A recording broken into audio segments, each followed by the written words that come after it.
Salam dostlar. Bugün də Praqaya gedirik. Görək başımıza nə gəlir. Saat tezdən 5-dir. Mən yetişirəm. Seçim məni bitər edəcəklər. Davamını çəkəcəm.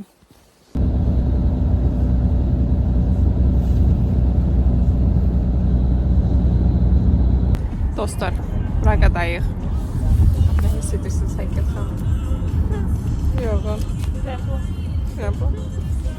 Asya xanım, siz nə tərsinə? Yaxşı. Hələ ki, keyfimiz yerindədir. Düz halımız çox da yoxdur, amma nəysə də.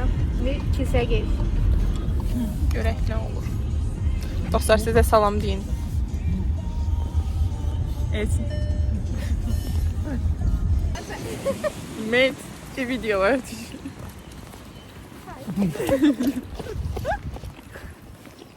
İndi hardayıq?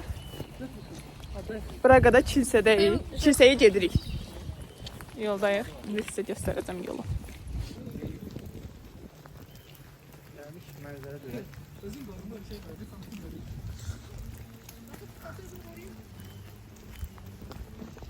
Belə mənzərə var. Sən qoruyursan, mən də kutu qoruyuram.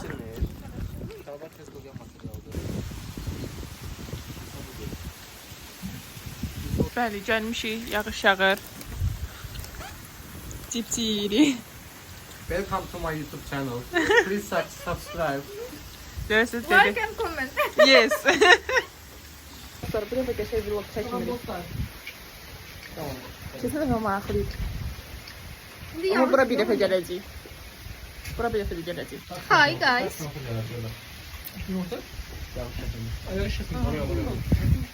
Soyuq. Yağış, soyuq və palçıqdan sonra qərar verdik ki, vlogun ikinci partı da gəlsin. Yes. Daha yaxşı havada, daha yaxşı Və şəraitdə. piknik edəcəyik. İnşallah. Biz sizlə bölüşəcəyik. Evet. Maraton. Çox da sizə maraqlıydı. Yəni aynen. Yəni hamı ürəyi partlayır ki, bunlar Praqada neynədir? Amma yəni paylaşacağıq biz yenə də. Torpağa dəyik. Dostlar, axırca çatdıq kilsəyə. Qayıqdan boyunca fırlanırıq. Necə belə bir şey var. Burada necə belə bir şey var. Bizim şəhərdə burada mənzərə is so good. Mən giriyorum.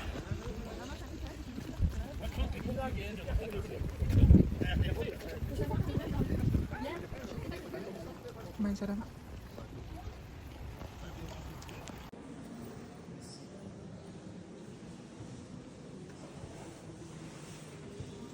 Yarış yarısınız. Dostlar, indi funikülörə minmişik. Beyram adını düz dedim. Funkliordayıq. Burası tərsinədir. Bir dənə qapısına baxın, siz Allah. Ayşə oradan İnan, uçacaq. inanılmaz safe, yəni çox safe istəyirəm özümdə elə. Heç nə olmuyor bilər yəni. Uzağı şak deyə ölə bilərsiniz. Baba atın yəni. Diqqətli ol. Yəni hərəkət elədi, əlindən nəsə götürsə də ağlayarsan dalında. Burada uşaqlar da var. Çəkim Sonra yoldayıq. o üst tərəfin qapısına baxın. Mən burada vəbşə seyfəm. Qapılar çox nitodur ya, elə bir Rus qapısıdır.